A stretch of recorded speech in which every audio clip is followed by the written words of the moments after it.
Welcome to the March or Die podcast again this week. So thankful to have you join me. Looking forward to the conversation today and excited about this topic. I think this is a topic that is so important for us to understand. I've alluded to it in the past.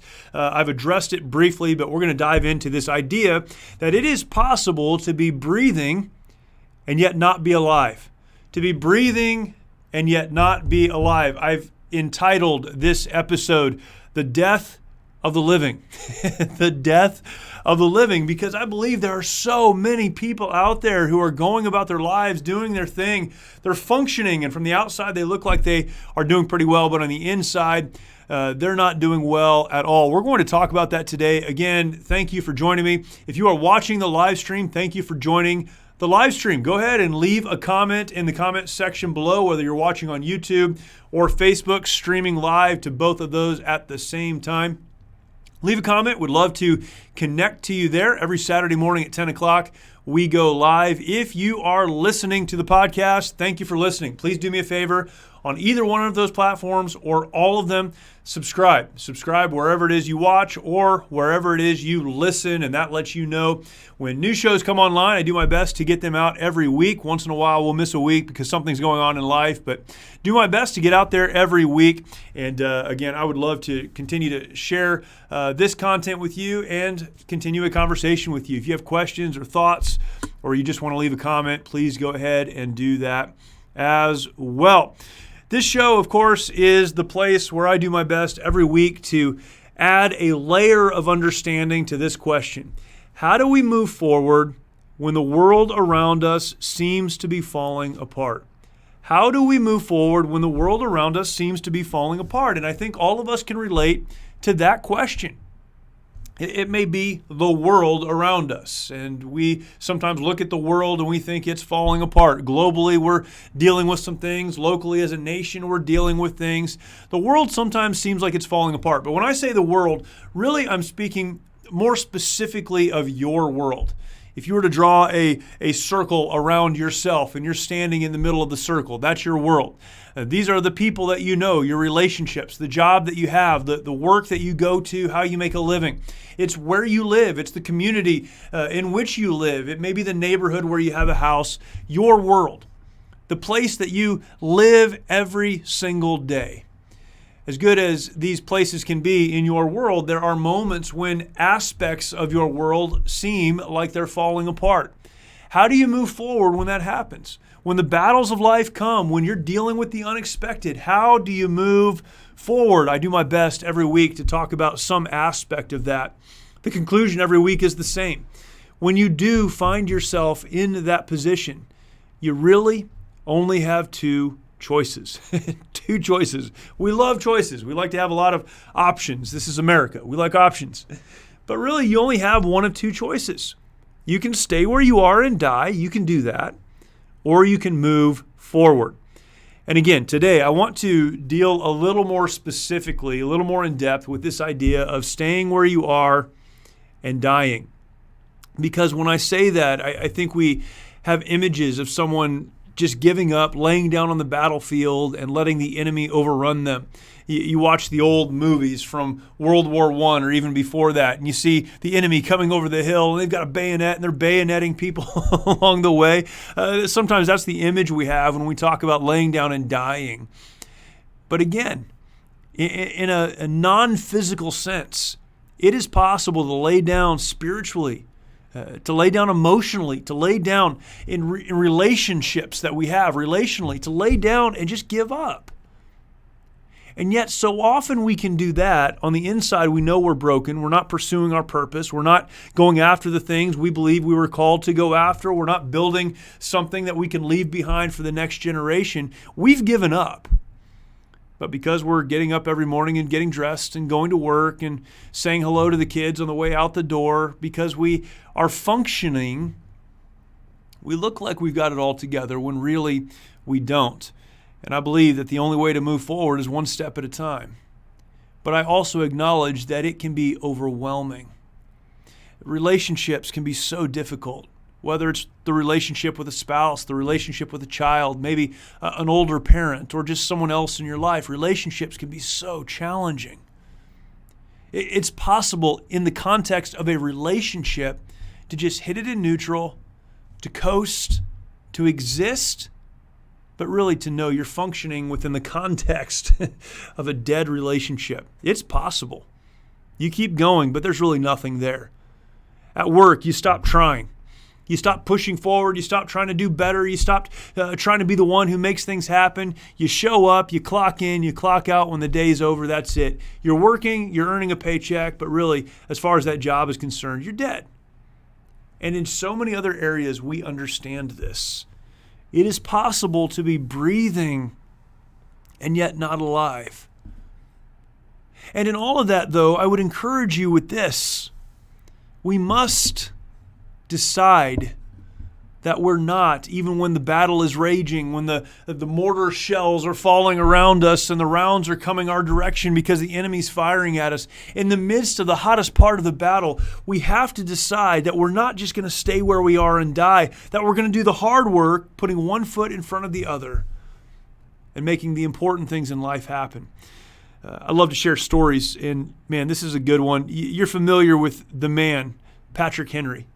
Patrick Henry was the one who famously said, "Give me liberty or give me death." Give me liberty or give me death. What a great phrase. He understood intuitively, or perhaps from watching the people around him, that it's better to die physically than to give up your freedom. Here's what he was actually saying with that statement. We're going to dive into that statement. But with that statement, give me liberty or give me death, here's what he was saying. He was saying, I would rather lose my life than die emotionally, die spiritually, die relationally, die on the inside, just so that I can have some modicum of safety and security. I need to be free. I need to live the life that I was called to live. Otherwise, there's absolutely no purpose in even pretending. Give me liberty or give me death. This was a man that understood the importance of putting one foot in front of the other and moving forward. That statement was made during the Second Virginia Convention. The states at the time were trying to decide what they were going to do in 1775 with Great Britain. Great Britain was imposing things on the colonies that were a violation of treaties and other ideals that they had held when they moved to the New World. Things were happening. The country was developing, although not yet quite a country.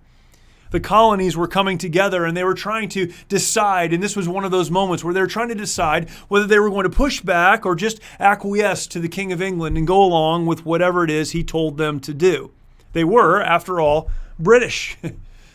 They were trying to navigate all of this, and during the Second Virginia Convention, as they tried to deal with this at St. John's Church in Richmond, Virginia, on March 23rd, 1775, Patrick Henry stood up and he gave an incredible speech. I want to read a portion of that for you. This is really toward the end of the speech. It's kind of the last paragraph. He says this. Listen to this. If you haven't heard it, you need to.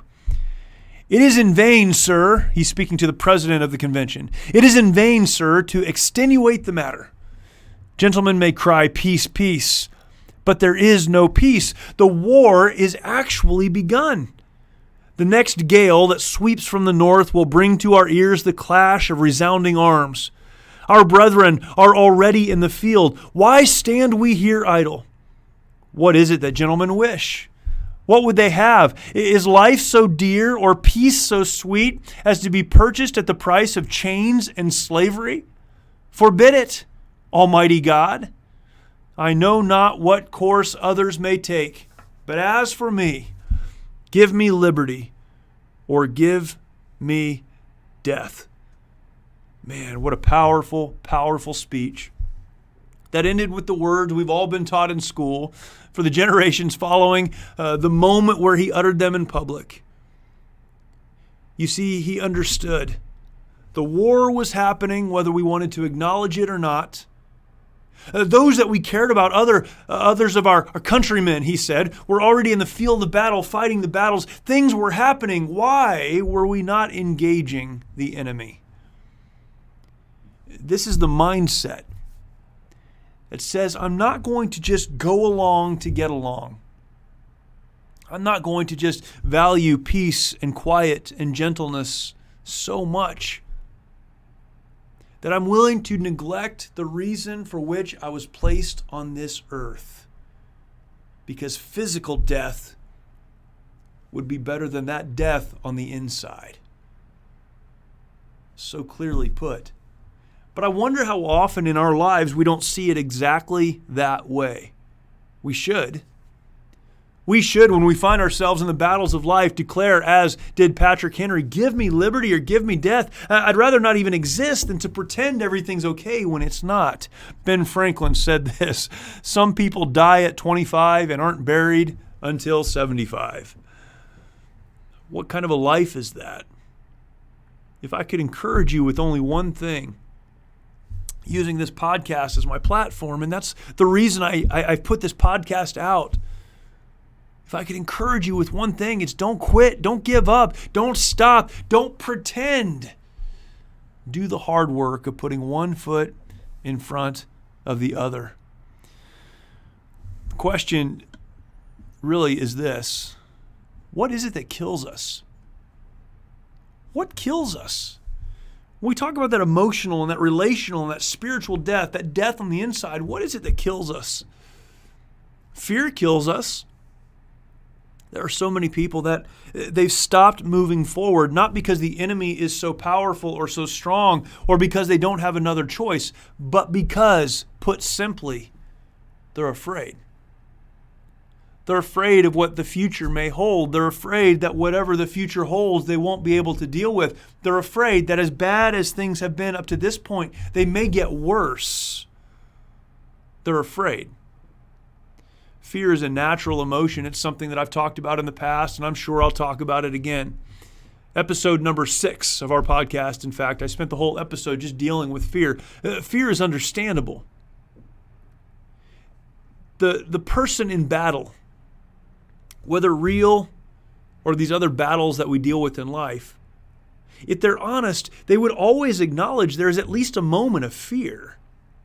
Fear comes to those who are in the fight. Fear comes to those who are in the battle. Fear is not the thing to be avoided. However, fear should not dictate what we do. That's the difference.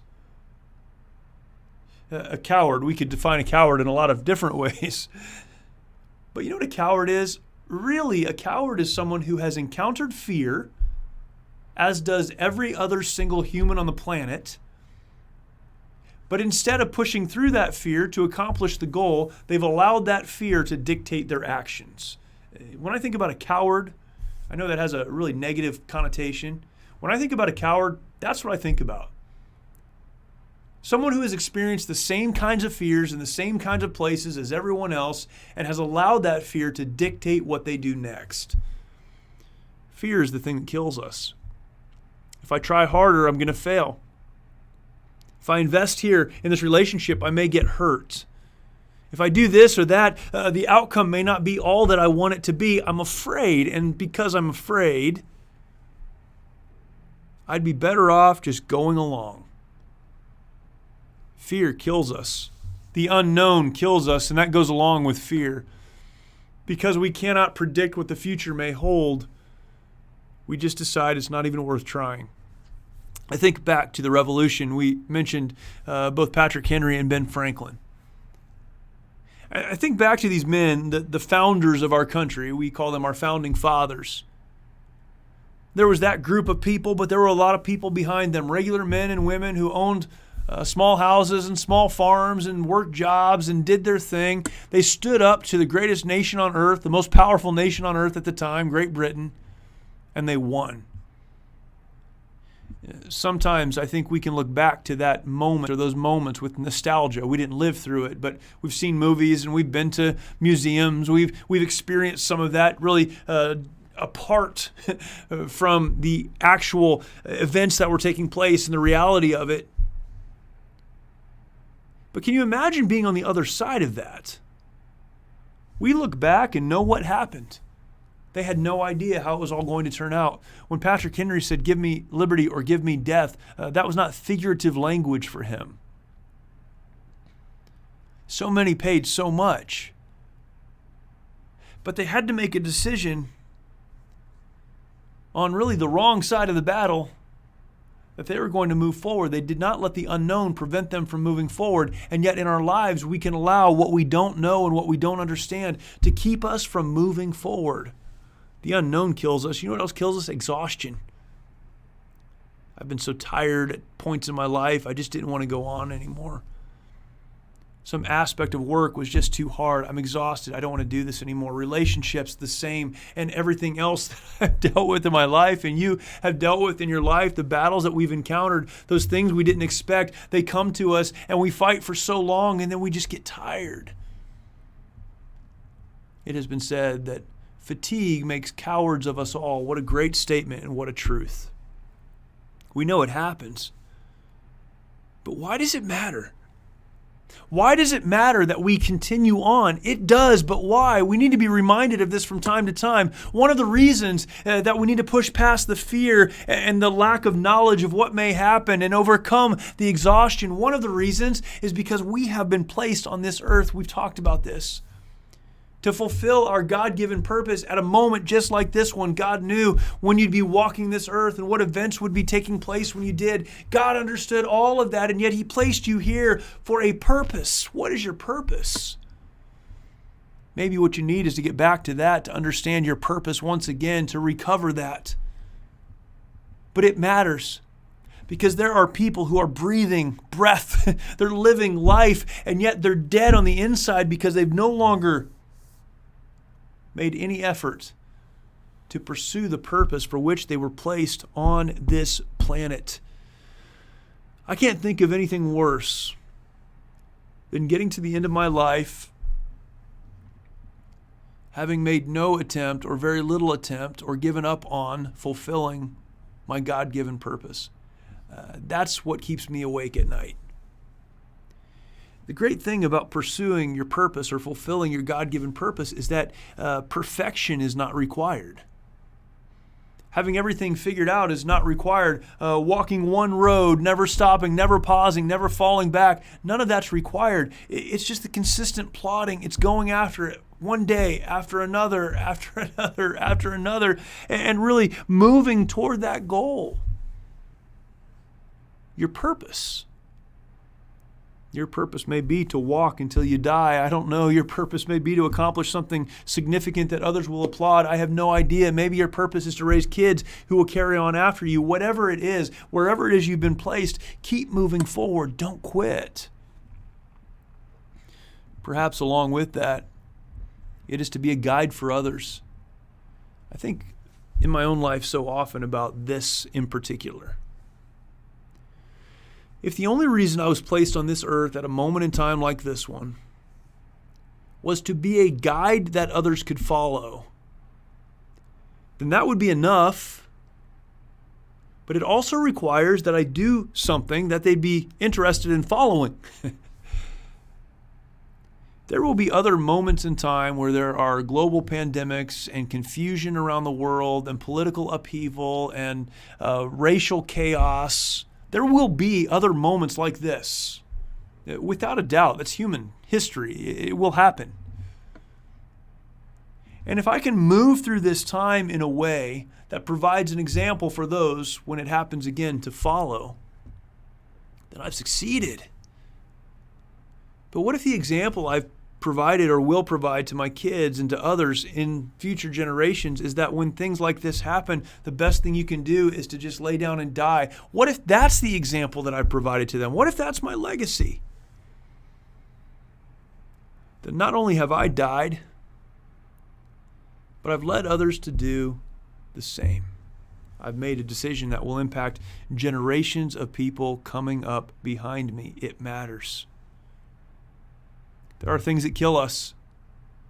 But moving forward matters. Not allowing ourselves to lay down and die, it matters. So how do we do it? How do we keep moving forward when it would be easier to just lay on the ground and die? We get the right perspective.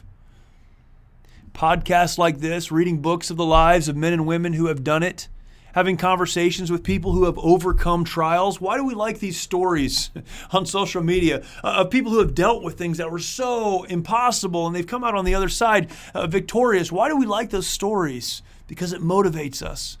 It helps us to get a better perspective on our own lives. We need that perspective. Get a better perspective. Lift your gaze up, lift your eyes up, stop looking at your own situation and look at what's actually going on. Get the right perspective. How do we move forward? Well, we do it 1 foot at a time. I believe this is often the challenge. If there's a challenge, the big challenge, what is it? I think this is it sometimes. The challenge is that we know where we are. We look down the road and we think, man, it could take a long time to get there. And there might be a lot of bad stuff between here and there. I don't have any idea, but it's just too much. I can't do it. It's like the old saying, how do you eat an elephant? 1 bite at a time. How do you move forward when the battle is raging around you? 1 step at a time. Instead of focusing on the last step, instead of focusing on the entire journey, you have no idea what that's even going to look like. Instead of dealing with things that are out of your control, why don't you focus on the next step? Take the next step, and then take the one after that, and then take the one after that, and then take the one after that, and eventually you're going to look back and have moved quite a ways, 1 step at a time. Stop worrying about everything all at the same time. Worry rather about taking 1 step at a time. How do you do it? Get the right perspective. Move 1 foot at a time. And then look forward. Look forward. We spend so much time looking backwards at how hard it was, how much we've lost, the trials, the obstacles. And then that exhaustion kicks in, which leads to fear because we don't know the future. We need to look forward. It doesn't hurt once in a while to glance over our shoulder if we do it so that we can have the right perspective, to see where it is that we've come from. But move forward. And the only way to move forward is to look forward, understanding what it is you're trying to accomplish, taking 1 step at a time. There are so many people in life that are breathing and yet not alive. There are few things that make me feel as sad as observing the death of the living. People who are just going through the motions of life and yet accomplishing nothing. What a terrible way to live. Don't let it happen. The battles will come, the fight will come, the enemy will show up. It's life. But you get to decide what you do next, what happens next. You get to decide. Don't die. Don't quit. Don't give up. Keep moving forward. Because in life and in life's battles, as we end for another week, you only have 2 choices. You can march or you can die. And the great thing in all the chaos of the world is this: you have the power to decide.